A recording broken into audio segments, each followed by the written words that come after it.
नमस्ते बच्चों, कैसे हैं आप सभी। आज हम विज्ञान का पाठ 3 पढ़ेंगे। इसका नाम है तंतु से वस्त्र तक। तो पाठ की शुरुआत में दिया है कि पहेली और बूझो ने अपने स्कूल में आयोजित की गई विज्ञान प्रश्नोत्तरी प्रतियोगिता में प्रथम पुरस्कार जीता। वे दोनों अत्यधिक उत्तेजित थे और उन्होंने प्राप्त हुई पुरस्कार राशि से अपने माता पिता के लिए वस्त्र खरीदने का निश्चय किया। अब वो कपड़ों की दुकान पर वस्त्र सामग्री की विस्तृत विविधता देखकर उलझन में फंस गए। दुकानदार ने उन्हें समझाया कि कुछ कपड़े एवं वस्त्र सूती हैं तो कुछ संश्लिष्ट यानी कृत्रिम हैं। तो यहाँ दिया है कि पहेली और बूझो ने अपने स्कूल में एक प्रतियोगिता जो कि विज्ञान प्रश्नोत्तरी की थी उसमें प्रथम पुरस्कार जीता और उन्हें जो पुरस्कार राशि मिली थी उन्होंने सोचा कि वे अपने माता पिता के लिए कुछ वस्त्र खरीदेंगे। पर अब जब वह दुकान में गए तो वहाँ इतने प्रकार के वस्त्र थे, इन्हें देखकर वो उलझन में फंस गए।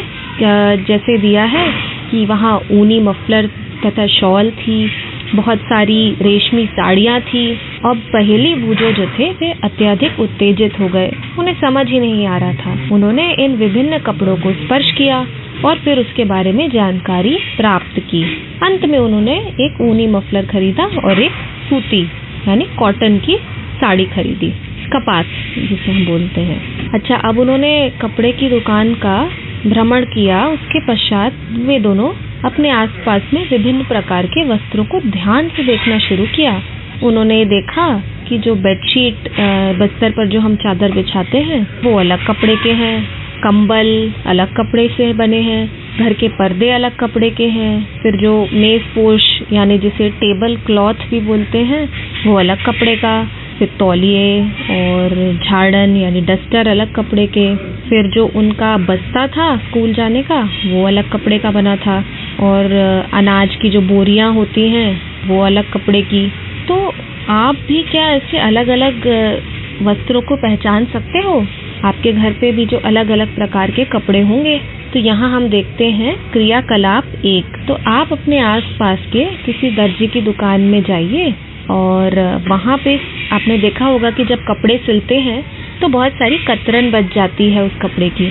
तो उसको आप अलग अलग प्रकार की कतरन को इकट्ठा कीजिए और फिर हर प्रकार के कपड़े को छू कर स्पर्श करके उसके स्पर्श को अनुभव करिए।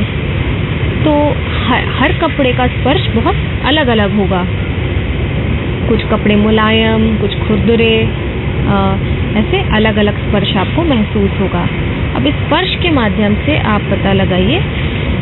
आप दर्जी से पूछ सकते हैं या अपने घर पे मम्मी पापा से पूछिए कि ये कौन से प्रकार का वस्त्र है। और आप अपने घर पे भी आपके पास जो कपड़े होंगे, आपके हर कपड़ा अलग प्रकार के वस्त्र जो हैं आपके अलग अलग प्रकार के स्पर्श वाला होगा। तो उससे भी आप किस वस्त्र से बने हैं ये पहचान करने की कोशिश करिए। अच्छा, एक और क्रियाकलाप किया जा सकता है कि एक सूती कपड़ा लीजिए और सूती यानी कॉटन का भी जिसे कपड़ा बोलते हैं, उस पर आप उस वस्त्र में आप कोई भी एक ढीला छोर खोजिएगा कि अलग से एक धागा जहाँ हल्का बाहर निकल रहा हो और उस धागे को आप खींच दीजिए। और मान लीजिए कि कोई ढीला धागा ना हो तो पिन ले लीजिए या सुई की सहायता से एक धागा धीरे धीरे आप बाहर खींचना, तो आप देखोगे कि धागे की एक पूरी तार सी निकलने लगेगी। तो देखा जाए तो हमारे वस्त्र क्या है, धागे जो हैं कपड़े के उसको एक साथ हमने अगर व्यवस्थित तरीके से कर दिया तो वस्त्र बन जाता है। पर अब ये बात आई कि ये धागे कैसे बनते हैं और ये धागे बनते किस पदार्थ से हैं। तो आइए अब हम ये जानते हैं। तो यहाँ पुस्तक में दिया है 3.2 यानी 3.2 तंतु। तो एक और क्रियाकलाप करते हैं किसी सूती कपड़े के टुकड़े से। तो अब हम क्या करेंगे, आप एक सूती कपड़े का कोई टुकड़ा हो आपके पास, तो उसमें से एक धागा बाहर निकालिए। इस धागे के टुकड़े को आप एक मेज पर टेबल पर रखिए और आप जैसा चित्र में देख रहे हैं, चित्र 3.4 में, कि धागे के जो टुकड़े का एक सिरा आप अपने अंगूठे से दबा दीजिए और दूसरे सिरे को उसकी लंबाई की दिशा में अपने नाखून से खरोचिए। तो ऐसा करेंगे तो आपको क्या दिखेगा कि जो धागा है उसमें बहुत सारी पतली लड़ियां में वो बट गया है। ये चित्र 3.5 में आप देख रहे हो ना कि धागे को आपने खुरचा, उसमें उस पतले से धागे से भी अलग अलग कई लड़ियां निकली हुई दिखेंगी। जैसे किसी पटाखे की सुतली को आपने देखा होगा तो कई पतली पतली कागज की लड़ियां आपस में बंधी रहती हैं, वैसा ही धागे में आपको दिखेगा। तो ये पतले पतले जो तार हैं ये क्या हैं? जब आप सुई में भी आप धागा डालते हो, धागा पिरोते हो, कभी आपकी घर पे आपके बड़ों ने आपकी मदद ली होगी सुई में धागा पिरोने के लिए, तो क्या कर देखते हैं कि जो हम जिस सिरे से धागे को अंदर घुसाते हैं सुई के, तो वो भी पतली पतली लड़ियों में बट जाता है। और ऐसा जब हो जाता है तो उस धागे को सुई की नोक से गुजारना भी बड़ा कठिन हो जाता है। तो ये जो पतली लड़ियां हैं, ऐसी और पतली लड़ियां भी होती हैं, इन्हें हम तंतु बोलते हैं। क्या कहते हैं? तंतु। तो तंतुओं को मिलाकर धागा बनता है और ऐसे ही कई धागों को बुनकर वस्त्र बनता है। तो तंतु से आया धागा और फिर धागे से क्या आया? वस्त्र, जो भी आप कपड़े पहनते हो अलग अलग। तो अब ये तंतु कहाँ से आता है? तो कुछ कपड़े जो हैं हमारे, जैसे सूती के, मतलब कॉटन के, जूट के, रेशम या ऊन, ऊनी कपड़े पहनते हैं ना ठंड में, तो ये सब जो तंतु हैं ये हमें पौधों से और जानवरों से मिलते हैं। तो जो भी धागे तंतु हमें पौधों और जानवरों से मिलते हैं उन्हें हम प्राकृतिक तंतु बोलते हैं। क्या कहते हैं? प्राकृतिक तंतु। तो प्राकृतिक तंतुओं में क्या क्या आया? जूट, सूती, रेशम, ऊन, ये सब। तो जैसे कि रुई है, इसमें से रुई, जैसे हम कपास भी बोलते हैं ये, और जूट जिसे पटसन भी बोलते हैं, ये सब हमको पौधों से मिलता है। रुई के, कपास के पौधे लगते हैं, ऐसे ही जूट के भी पौधे होते हैं। और कुछ जो तंतु हैं वो हमें जंतुओं से, जानवरों से प्राप्त होते हैं, जानवर या कीड़ों से। तो इसके उदाहरण पता है आपको? हाँ, तो ठंड में आप स्वेटर पहनते हैं, वो किससे बनता है? ऊन से। और ऊन हमें भेड़ या बकरी के बाल होते हैं, तो ये हमें भेड़ बकरी से मिलते हैं। और खरगोश, याक, ऊंट के बाल, इनसे भी हमको ऊन प्राप्त होती है। और रेशम का जो धागा होता है ना, रेशमी साड़ियाँ भी बनती हैं, कुर्ते बनते हैं। तो रेशम का जो धागा होता है वो रेशम का एक कीड़ा होता है, कोकून, उसके कोकून से ये धागा खींचा जाता है, तो वो कीड़ा ये धागा बनाता है। तो कई सालों तक जब पहली बार पृथ्वी पे मनुष्य आया तो कई सालों तक प्राकृतिक ही तंतुओं का उपयोग होता था। ये पिछले कुछ 100 सालों से ही ऐसा हुआ है कि हमने, मनुष्य ने ऐसे भी धागे बनाए हैं जो रासायनिक पदार्थों से बने हैं, माने कि वो जीव जंतुओं या पौधों से नहीं मिले, उन्हें फैक्ट्री में बनाया जाता है। इन्हें हम संश्लिष्ट तंतु बोलते हैं। क्या कहते हैं? संश्लिष्ट तंतु। तो संश्लिष्ट तंतु के उदाहरण हैं पॉलिएस्टर, नायलॉन, एक्रिलिक, ये सब संश्लिष्ट तंतु हैं। आपके भी कुछ कपड़े होंगे जो पॉलिएस्टर से बने होंगे, जो कमीज होती है ना, पैंट कमीज वाली कमीज, वो पॉलिएस्टर से भी बनाई जाती है। फिर नायलॉन, एक्रिलिक, ये सब संश्लिष्ट तंतु के उदाहरण हैं। तो हमने देखा कि कुछ पादप तंतु हैं और कुछ प्राकृतिक तंतु हैं। प्राकृतिक तंतु में पौधों से भी मिलते हैं और जानवरों और कीड़ों से भी मिलते हैं। और दूसरी तरफ अब हम कुछ पादप तंतुओं के बारे में बात करते हैं। पादप तंतु पौधे से प्राप्त होने वाले। तो सबसे पहला उदाहरण है रुई। तो आप लोगों ने तेल के दियों के लिए, लैंपों के लिए बत्तियां बनाई होंगी। क्या बनाई हैं? इन बत्तियों को बनाने के लिए आपको पता है क्या उपयोग में आता है? रुई। अच्छा, रुई और कहाँ उपयोग में देखी है? तो हमारे यहाँ गद्दों में, रजाई जो हम ठंड में ओढ़ते हैं, और तकियों में भी रुई का उपयोग होता है। अच्छा, आपको कभी चोट लग जाती है तो भी रुई में दवाई लगा के आप पट्टी करते हैं, है ना? तो आप घर पे आपके पास थोड़ी अगर रुई उपलब्ध हो तो रुई लीजिए थोड़ी सी, और रुई का जो गोला लेंगे उसे खींचकर अलग अलग करिए, पृथक कीजिए, और फिर देखिए क्या दिखाई दिया। तो आप देखोगे कि छोटी छोटी पतली पतली लड़ियाँ निकलेंगी। तो ये जो पतली पतली लड़ियाँ हैं, ये कपास तंतु से बनी है, यानी कपास का धागा। तो रुई आती कहाँ से है? अब आप ये सोचोगे। तो रुई जो है ना, खेतों में उगाई जाती है, यानी पौधों से मिलती है।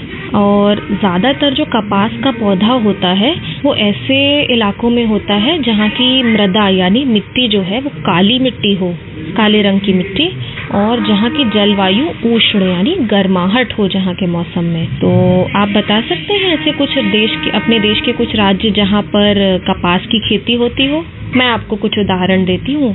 तो जैसे कपास की खेती हमारे देश में महाराष्ट्र में, मध्य प्रदेश में, गुजरात में, राजस्थान, और फिर दक्षिण भारत में कर्नाटका में, इन जगहों पे कपास की काफ़ी खेती होती है। अच्छा, जो कपास का जो पौधा है, जो कपास के फल होते हैं कपास के पौधे के, वो एकदम नींबू के आकार के गोल गोल होते हैं, इसलिए उनको कपास गोलक भी बोलते हैं। और जब वो पूरे पक जाते हैं ना, जब ये नींबू जैसे फल यानी कपास का फल जब पक जाता है तो वो टूट कर खुल जाता है, और तब आपको अंदर कपास के तंतुओं से ढके कपास के बीज को, जिसे बिनौला भी बोलते हैं, वो आपको दिखाई देगा। तो आपने कभी अपने आसपास कोई कपास का खेत देखा है क्या, जब कपास तैयार हो चुकी हो? आप ये नीचे चित्र 3.6 में देखिए कि कपास के पौधे का जो खेत है, इसमें कपास बनके तैयार है। तो देखिए कैसा ऐसा लग रहा है ना, मानो बर्फ गिर गई हो खेत के ऊपर, बर्फीला सा।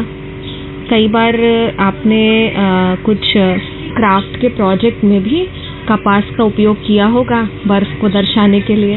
तो जो ये कपास का बॉल है, इससे आपको जो कपास मिली पौधे से, इसको अभी ये धागा नहीं बना है, तो इसको हमें धागे में बदलना होगा। तो अब हम इसकी प्रक्रिया को समझते हैं। सबसे पहले कपास की जो ये बॉल्स निकली हर कपास के फूल के अंदर से, इसको कंकतन नाम की एक प्रक्रिया होती है, इससे अलग अलग किया जाता है। इस प्रक्रिया को कपास ओटना भी बोलते हैं। तो कपास ओटना माने कि ये जो कपास का गोले हैं खूब सारे इकट्ठे, तो एक आप समझो हंसिए जैसा कटाई का एक लंबा सा आरी वाला एक औजार होता है, यहाँ चित्र में भी दिखाया गया है, चित्र 3.7 में। उससे कपास के गोले को पार करा के उसको अलग अलग किया जाता है। अच्छा, आजकल ऐसी मशीन्स भी आ गई हैं जिनसे कपास को अलग अलग करने यानी कपास ओटने का काम आसानी से हो जाता है। अब हम एक और पादप तंतु के बारे में जानेंगे, इसका नाम है जूट। जूट को पटसन भी बोलते हैं। आपने शायद अपने घर में जूट का कोई थैला या बैग ज़रूर देखा होगा। तो ये जो जूट है, ये भी हमें पौधे से प्राप्त होता है, और भारत में इस जूट की खेती जो होती है ना, ये वर्षा ऋतु में यानी बारिश के मौसम में होती है। अच्छा, आपको पता है जूट किन प्रदेशों में उगाया जाता है? तो हमारे यहाँ पश्चिम बंगाल, बिहार और असम में ये प्रमुख रूप से उगाया जाता है। वहाँ पे जूट की काफ़ी खेती होती है। तो जो जूट होता है, ये पौधे की जब फूल आने की जो अवस्था होती है, पुष्पन अवस्था, इस दौरान काटते हैं। और जब एक बार कटाई हो गई तो फिर जो ये तने निकले उसके पौधे के, उनको कुछ दिन तक पानी में भिगो कर रखते हैं। अब ऐसा करने से क्या होता है कि तने जो है वो गल जाते हैं, नरम हो जाते हैं, और फिर इनको हाथ के द्वारा अलग अलग कर दिया जाता है। और जब इससे कपड़ा बनाना हो तो ये जो तंतु निकले हैं, इनसे पहले तागा यानी धागा बनाया जाता है, और फिर उस धागे से वस्त्र बनाया जाता है। तो अब ये धागा कैसे बनाया जाए ये देखते हैं आगे। तो अब आ जाइए आपकी पुस्तक के 3.4 भाग में, सूती तागे की कताई। तो सूती यानी कॉटन का तागा कैसे काटते हैं यानी बनाते हैं। तो इसके लिए हम एक क्रियाकलाप करेंगे। आप एक हाथ में कुछ रुई पकड़िए और दूसरे हाथ के अंगूठे और तर्जनी से तो जैसा मैंने आपको बताया कि एक हाथ में कुछ रुई लीजिए, दूसरे हाथ के अंगूठी तथा तर्जनी से आप रुई की एक चुटकी लीजिए और धीरे धीरे से रुई को बाहर की ओर खींचिए और जो धागा रेशा निकल रहा है उसको ऐंठते रहिए, तानते रहिए। तो आप जैसा चित्र 3.9 में भी देख सकते हैं वैसे आप खींचते जाएंगे तो एक धागे जैसा बनने लगेगा। तो रेशों से धागा बनाने की प्रक्रिया को कताई बोलते हैं। क्या कहते हैं? कताई। और इसमें क्या करते हैं कि रुई के एक पुंज से रेशों को खींचकर ऐंठते जाते हैं और ऐसा करने से रेशे पास पास आ जाते हैं और धागा बनने लगता है। तो कताई करने के लिए एक तरीका इस्तेमाल किया जाता है जिसे हस्त तकुआ बोलते हैं, इसको तकली भी बोलते हैं। ये चित्र में आप देख रहे हैं लंबी तलवार जैसी, इसे तकुआ बोलते हैं और इससे तकली बोलते हैं और इससे हम कताई करते हैं धागे की। अच्छा, कताई करने के लिए एक और तरीका है, उसे चरखा बोलते हैं। आपने महात्मा गांधी जी के चरखे के बारे में सुना ही होगा। तो जब स्वतंत्रता का आंदोलन चल रहा था तो हमारे राष्ट्रपिता महात्मा गांधी ने इसको काफ़ी लोकप्रियता प्रदान की थी। उन्होंने लोगों को कहा था कि अपने हाथों से कते हुए तागों से बनाए हुए वस्त्र, जिसे खादी बोलते थे, खादी के वस्त्र, वो पहने। क्योंकि उस समय क्या होता था कि हमारे देश में ब्रिटेन की मिलों से बने कपड़े आते थे, बाहर से बनकर आते थे आयात होके, और तो जो ब्रिटिश हुकूमत थी उसका विरोध करने के लिए स्वदेशी चीज़ों का इस्तेमाल करने का आंदोलन चलाया गया था।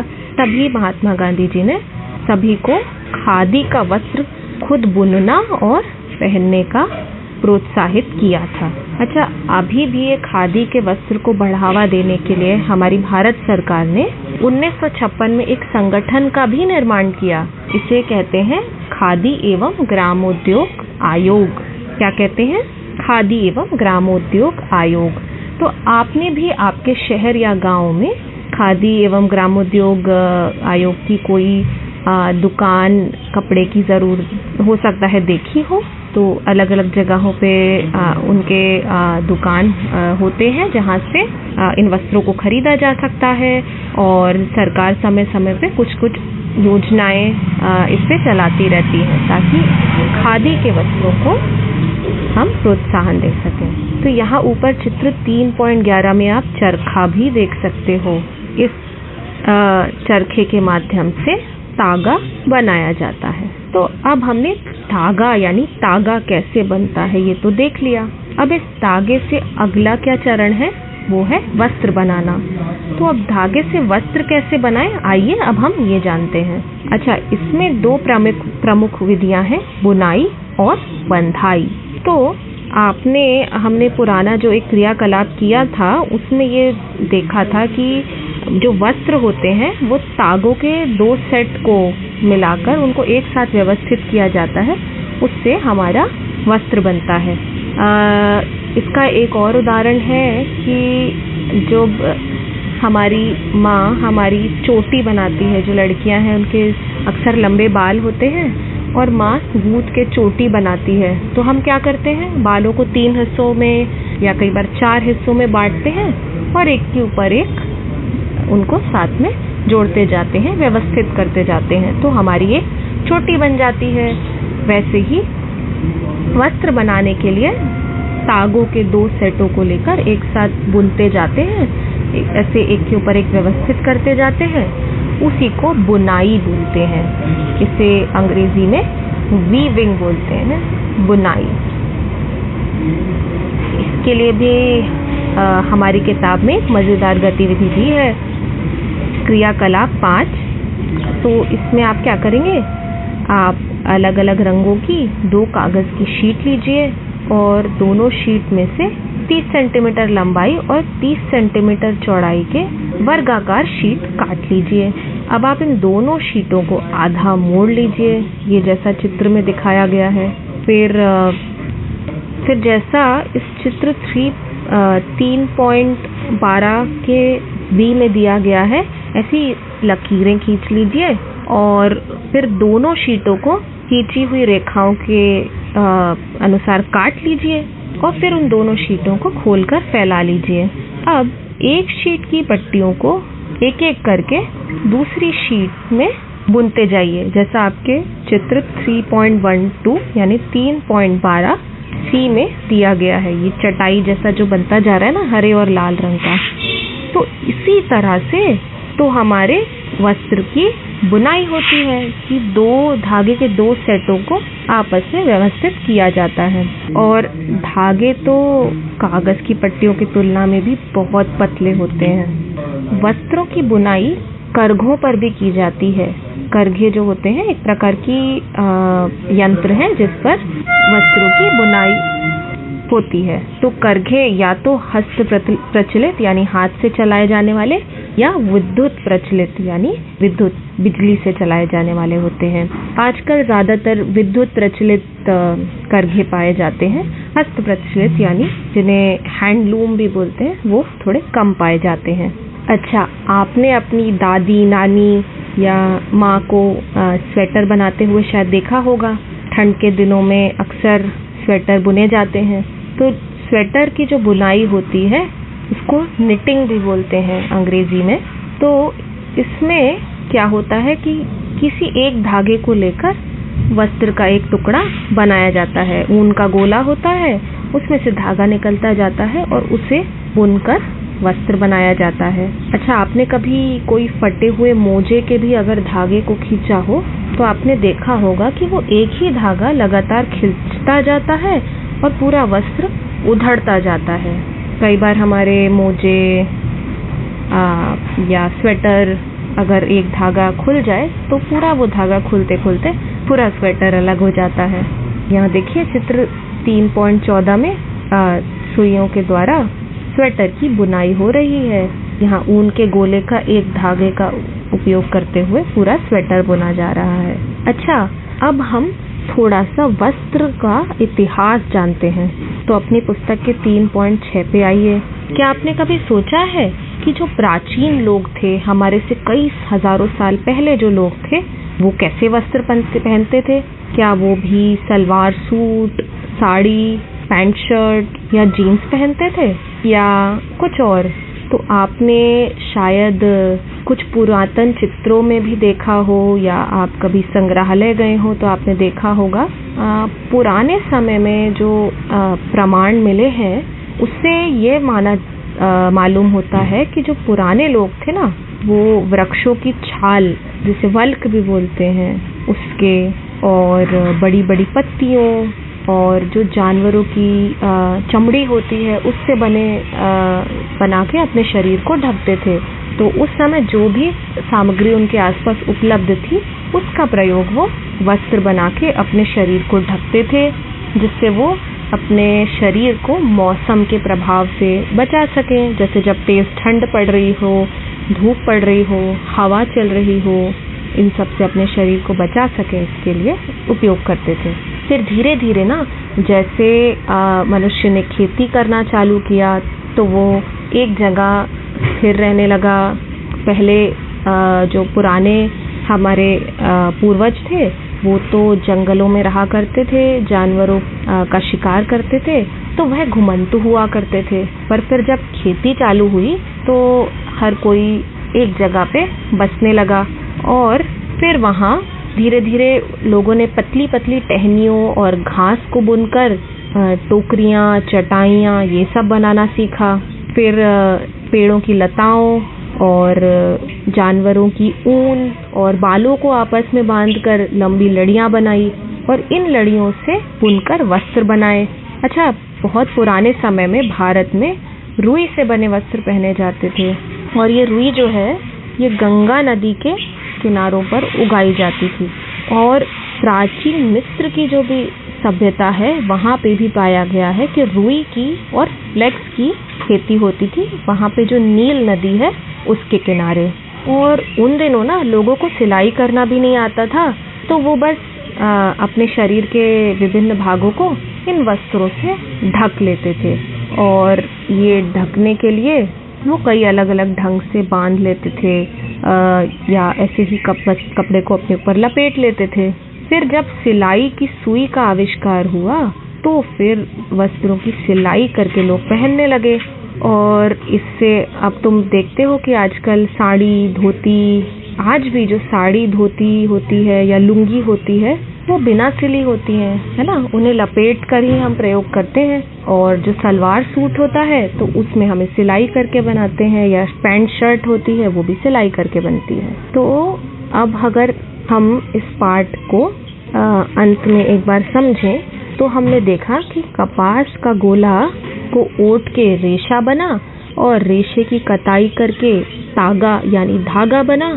फिर धागे से वस्त्र बनाने के लिए दो तरीके हैं, या तो बुनाई या बंधाई। तो इस तरह से हमारे वस्त्र तैयार हुए। तो था ना बच्चों ये एक मजेदार पाठ। आओ हम सारांश के कुछ बिंदुओं को पढ़ लेते हैं। वस्त्र सामग्री अथवा वस्त्रों में विविधता होती है, जैसे सूती, रेशमी, ऊनी और पॉलिएस्टर। वस्त्र तागों से बनते हैं जिन्हें तंतुओं से बनाया जाता है। ये तंतु या तो प्राकृतिक होते हैं अथवा संश्लिष्ट। और प्राकृतिक तंतु के उदाहरण है रेशम, ऊन, जूट और नायलॉन। और पॉलिएस्टर कुछ संश्लिष्ट तंतुओं के उदाहरण हैं। रुई और जूट जैसे तंतु पादपों यानी पौधों से प्राप्त किए जाते हैं। तंतुओं से तागा बनाने की प्रक्रिया को कताई कहते हैं। और तागों की बुनाई दो प्रकार से की जाती है जिससे वस्त्र बनता है। आशा है आपको ये पाठ मजेदार लगा होगा। अब हम अगले पाठ के साथ फिर मिलेंगे। नमस्ते। अब हम पाठ 3 का अभ्यास करेंगे। ये आपकी पुस्तक में 24 पेज नंबर 24 पर दिया हुआ है। पहला प्रश्न है, निम्नलिखित तंतुओं को प्राकृतिक तथा संश्लिष्ट में वर्गीकृत कीजिए। तो हमें बताना है कि कौन से तंतु प्राकृतिक हैं और कौन से संश्लिष्ट हैं। तो पहला उदाहरण है यहाँ नायलॉन। तो नायलॉन, जैसा कि हमने पाठ में पढ़ा, ये हमें किसी पौधे से या किसी जंतु से नहीं मिलता है, तो ये संश्लिष्ट है, ये फैक्ट्री में बनाया जाता है। अच्छा, अब दूसरा ऊन। बताइए बच्चों, ऊन प्राकृतिक है या संश्लिष्ट तंतु है? तो जैसा हमने पाठ में पढ़ा कि ऊन हमें जानवरों के बालों से प्राप्त होता है, जैसे भेड़ के बाल या बकरी, और कई बार ऊंट के बालों से भी ऊन बनाई जाती है। तो ऊन प्राकृतिक तंतु है। अच्छा, रुई कहाँ से प्राप्त होती है? रुई कपास के पौधे से प्राप्त होती है, इसलिए ये भी क्या हुआ? प्राकृतिक तंतु। अच्छा, इसी तरह अगले 3 जो तंतु हैं उनको भी प्राकृतिक या संश्लिष्ट कौन से हैं ये आपको बताना है। इसके लिए आप अपने पाठ को फिर से दोबारा एक बार पढ़ेंगे तो आपको ये बन जाएगा। तो रेशम, पॉलिएस्टर और पटसन, ये आप खुद हल करके देखिए। प्रश्न 2 है, नीचे दिए गए कथन को सत्य अथवा असत्य उल्लेख करिए। तो हमें बताना है कि कौन सा कथन सत्य यानी सच है और कौन सा कथन असत्य है। पहला प्रश्न का है, तंतुओं से तागा बनता है। तो ये काफी सरल प्रश्न है। हमने अभी किताब में इस पाठ में देखा कि कई तंतु भी हैं जिनसे हमें तागा मिलता है, जैसे भेड़ के बालों से ऊन बनती है, ऊन का तागा बनता है, तो तंतुओं से तागा बनता है। ऐसे ही रेशम का कीड़ा जो होता है उससे रेशम मिलती है, तो ये कथन सत्य है। ऐसे ही अगला कथन, ख, कताई वस्त्र निर्माण की एक प्रक्रिया है। तो अब अगला प्रश्न है, कताई वस्त्र निर्माण की एक प्रक्रिया है। तो ये कथन सत्य है कि असत्य? ये कथन असत्य है, क्योंकि कताई जो है ये धागे के निर्माण की एक प्रक्रिया है, ना कि वस्त्र निर्माण की। प्रश्न ग, जूट नारियल का बाहरी आवरण होता है। तो ये कथन भी असत्य है, क्योंकि जूट जो होता है ये दूसरे जूट पटसन का पौधा जो है उससे प्राप्त होता है, ये नारियल का बाहरी आवरण नहीं होता। फिर अगला प्रश्न है घ, क्या रुई से बिनौले बीज हटाने की प्रक्रिया को ओटना कहते हैं? ये कथन सत्य है। प्रश्न ड, धागों की बुनाई से वस्त्र का एक टुकड़ा बनता है, बताइए ये सत्य है या असत्य? जी हाँ, ये सत्य है। धागों की यानी तागों की बुनाई से वस्त्र का टुकड़ा बनता है, ये हमने अभी अपने पाठ में पढ़ा भी था। प्रश्न च, रेशम तंतु किसी पादप के तने से प्राप्त होता है। तो क्या रेशम तंतु किसी पादप यानी पौधे के तने से प्राप्त होता है? नहीं, ये तो हमें रेशम वाले कीड़े से प्राप्त होता है, यानी एक जंतु से प्राप्त होता है, इसलिए ये कथन असत्य है। और प्रश्न 6, पॉलिएस्टर एक प्राकृतिक तंतु है। ये कथन भी असत्य है, क्योंकि पॉलिएस्टर तो संश्लिष्ट तंतु है, इसे कृत्रिम तौर पे बनाया जाता है। अब हम प्रश्न 3 की ओर बढ़ते हैं। रिक्त स्थानों की पूर्ति करिए। पहला प्रश्न का 2 खाली स्थान, ये ऐसे कौन से 2 पौधे हैं जिनसे पादप तंतु प्राप्त किए जाते हैं? बताइए बच्चों। मैं आपको एक बताती हूँ और दूसरा आप स्वयं अपनी पुस्तक में खोजिएगा।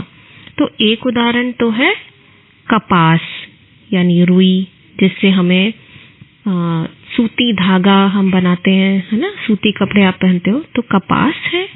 और दूसरा कौन सा है ये आप स्वयं हल करिए। प्रश्न ख, खालिस्तान और खालिस्तान जांतव तंतु है, यानी जंतु से प्राप्त होने वाले तंतु हैं। तो इसमें एक उदाहरण तो है ऊन। ऊन है जो हमें जानवरों से प्राप्त होती है, भेड़, बकरी, इनसे प्राप्त होने वाला तंतु है। ऐसे ही एक और कौन सा तंतु है ये आप स्वयं भरिए। अच्छा, रुई तथा जूट, ये अगला प्रश्न है। प्रश्न 4, रुई तथा जूट यानी पटसन पादप के किन भागों से प्राप्त होते हैं? तो इनका उत्तर ये है कि जो कपास है, रुई है, वो कपास के फलों से प्राप्त की जाती है। और उन फलों को क्या कहते हैं, याद करिए। हाँ, उन्हें कपास गोलक भी कहा जाता है।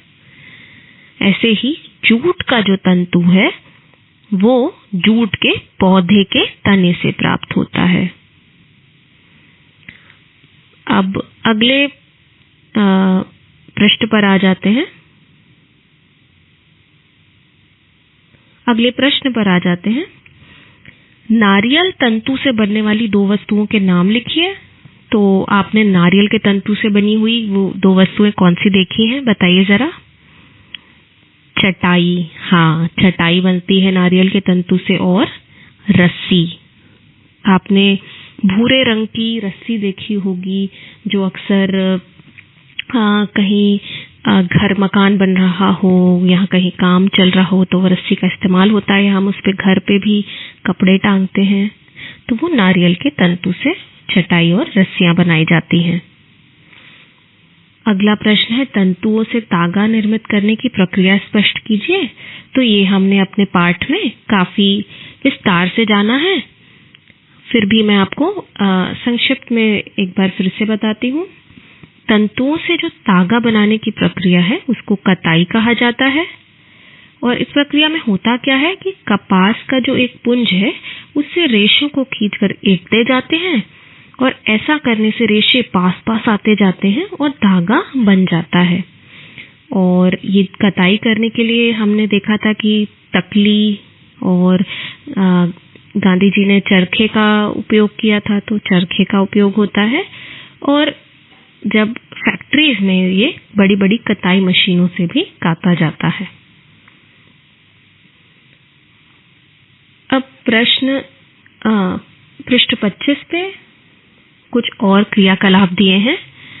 तो जैसे हमने इस पाठ में पढ़ा कि वस्त्र जो है ये बुनाई जो है इनकी मशीनों के द्वारा, हथकरघा और बिजली करघा के द्वारा की जाती है। तो अगर संभव हो आपके आसपास कोई हथकरघा या बिजली करघा इकाई हो तो उसका भ्रमण करके आप वहाँ पे तंतुओं की बुनाई कैसे हो रही है वो देख सकते हैं।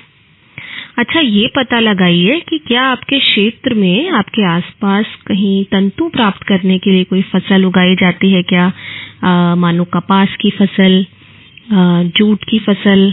तो ये आप अपने घर के बड़ों से ये जानकारी प्राप्त कर सकते हैं और फिर आप ये जानने की कोशिश करिए कि उस तंतु का उपयोग किस लिए किया जाता है। ये अगला पॉइंट 3, देखो हमारा जो देश भारत है ये रुई और सूती वस्त्रों का प्रमुख उत्पादक रहा है कई वर्षों से, और हमारा देश कई अन्य देशों को सूती वस्त्रों और वस्तुओं की आपूर्ति भी करता है। तो आप ये पता लगाइए कि ऐसा करने से हमारे देश की क्या सहायता होती है या देश को क्या लाभ मिलता है। अच्छा बच्चों, क्या आप ये जानते हो कि जो हमारे कई सूफी संत थे, या आपने संत कबीर का नाम सुना होगा, वो भी एक बुनकर थे, यानी वो वस्त्र बुना करते थे। तो उनके बारे में भी कुछ जानकारी एकत्रित करिए। ये आप इसके लिए आप अपने घर के बड़ों की सहायता ले सकते हैं या पुस्तकों की सहायता ले सकते हैं या फिर इंटरनेट पे भी जानकारी इकट्ठा कर सकते हैं। और एक और यहाँ पे मजेदार क्रियाकलाप दिया है, क्रियाकलाप 5। इसमें पर ये आप अपने घर के बड़ों की निरीक्षण में करिएगा। इसके लिए हम क्या करेंगे कि किसी वस्त्र से जो पुराना हो चुका हो या फट चुका हो, उससे आप 6 से 8 तंतु यानी धागे खींचकर बाहर निकालिए।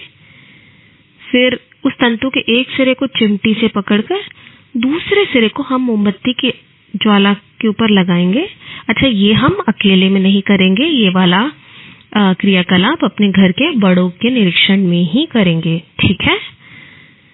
और जब आप देखोगे कि ज्वाला मोमबत्ती की उस तंतु पे आएगी तो आप ये गौर करना कि क्या वो तंतु ज्वाला से सिकुड़ रहा है या वो पिघल रहा है, किस तरह की गंध निकल रही है। तो हर प्रकार का जो तंतु है वो जब उस पर उष्णा आती है, गर्मी आती है, तो अलग अलग तरीके से हर तंतु अलग प्रकार का होता है।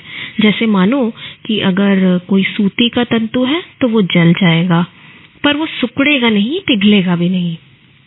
और जो जलते धागा या तंतु रहेगा ना, उससे कागज के जलने जैसी गंध आएगी। और इसके उल्टा जो रेशमी तंतु होता है वो ज्वाला से सिकुड़ता है और जल जाता है, परंतु पिघलता नहीं है, और उससे कैसी जले मांस जैसी गंध आती है। तो हर तंतु उष्णता पे अलग अलग तरीके से रिएक्ट करता है, व्यवहार करता है। तो आशा है कि आपको ये पाठ अच्छा लगा होगा। आप ये सारे अभ्यास हल जरूर कीजिएगा। अगले पाठ के साथ फिर मिलेंगे। नमस्ते।